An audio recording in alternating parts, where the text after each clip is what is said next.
بسم اللہ الرحمن الرحیم۔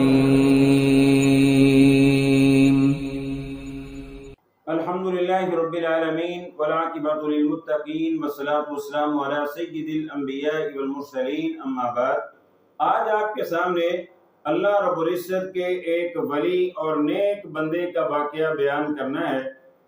صحیح بخاری میں، صحیح مسلم میں حدیث موجود ہے، رسول اللہ صلی اللہ علیہ وسلم نے فرمایا، بنی اسرائیل میں ایک اللہ رب العزت کا نیک بندہ تھا، جریج اس کا نام تھا۔ اللہ رب العزت کا یہ ولی تھا۔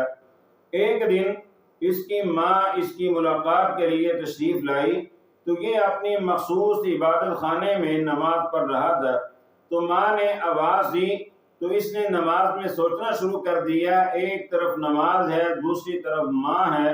آخر اس کے ضمیر نے فیصلہ کیا تم نماز کو جاری رکھو۔ دوسرا دن ہوا، ماں دوبارہ ملاقات کے لیے آئی تو یہ پھر نماز پڑھ رہا تھا۔ اس نے پھر سوچا ایک طرف نماز ہے، دوسری طرف ماں ہے، تو اس نے نماز کو جاری رکھا۔ ماں کو غصہ آ گیا، ماں جاتے ہوئے اس کو بد دعا دے گئی کہ اللہ کر کے تمہیں اتنی دیر تک موت نہ آئے جب تک کسی بدکار عورت کا تو چہرہ نہ دیکھ لیں۔ تو اس کے بعد رسول اللہ صلی اللہ علیہ وسلم نے فرمایا، ایک گندی عورت اس کے پاس آئی، آ کر کہنے لگی کہ اپنا آپ پیش کیا کہ میں تیرے ساتھ زنا کرنا چاہتی ہوں، تو جریج ولی نے اس کو واپس بھیج دیا، اس کو اللہ سے ڈرایا، لیکن یہ عورت چلی گئی۔ بکریوں کا ایک چرواہا تھا، اس کے ساتھ اس نے جا کر بدکاری کی۔ جب بچہ پیدا ہوا، لوگوں نے پوچھا کہ یہ بچہ کہاں سے آیا، تو کہنے لگی یہ جریج ولی کا ہے۔ لوگ جمع ہوئے، آ کر جریج ولی کو مارنا شروع کر دیا، پیٹنا شروع کر دیا اور تشدد کیا، اس کے اوپر معبد خانہ اس کا گرا دیا۔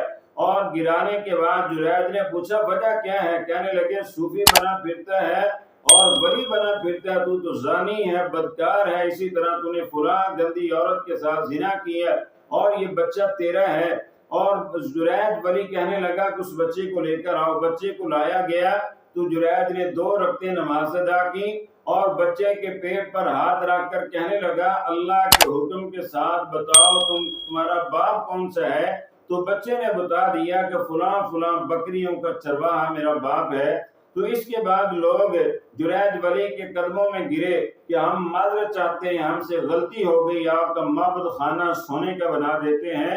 جریج ولی کہنے لگا جیسے تھا ویسا ہی میرا بنا دیں، اس میں تمہارا قصور نہیں ہے، مجھے میری ماں کی بد دعا لگ گئی۔ وجہ یہ ہے کہ میری ماں میری ملاقات کے لیے آئی تو میں نماز پڑھ رہا تھا، ماں کی بات نہ سن سکا، جس کی وجہ سے ماں نے بد دعا دی اور اس کی بد دعا کا یہ نتیجہ نکلا کہ آج مجھے مار پڑی اور معبد خانہ گرا دیا گیا اور میری تذلیل ہوئی اور بدکار عورت کا میں نے چہرہ دیکھا۔ اس سے ثابت ہوتا ہے کہ اگر ولی نماز کی وجہ سے ماں کی بات نہ مانے تو اللہ رب العزت اولیاء کی تذلیل کروا دیتا ہے۔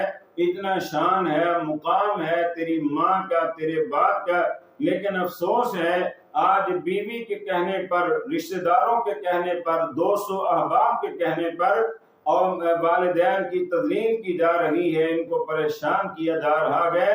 لیکن جس دن بوڑھی ماں نے، بوڑھے باپ نے آسمان کی طرف اپنے ہاتھوں کو بلند کر دیا تو اللہ رب العزت کبھی بھی آپ کو معاف نہیں کرے گا اور آپ کی تذلیل اور دنیا میں بھی ذلت اور آخرت میں بھی آپ کے لیے ذلت ہوگی۔ اللہ رب العزت سے دعا ہے کہ اللہ ہمیں والدین کی خدمت کرنے کی توفیق عطا کرے۔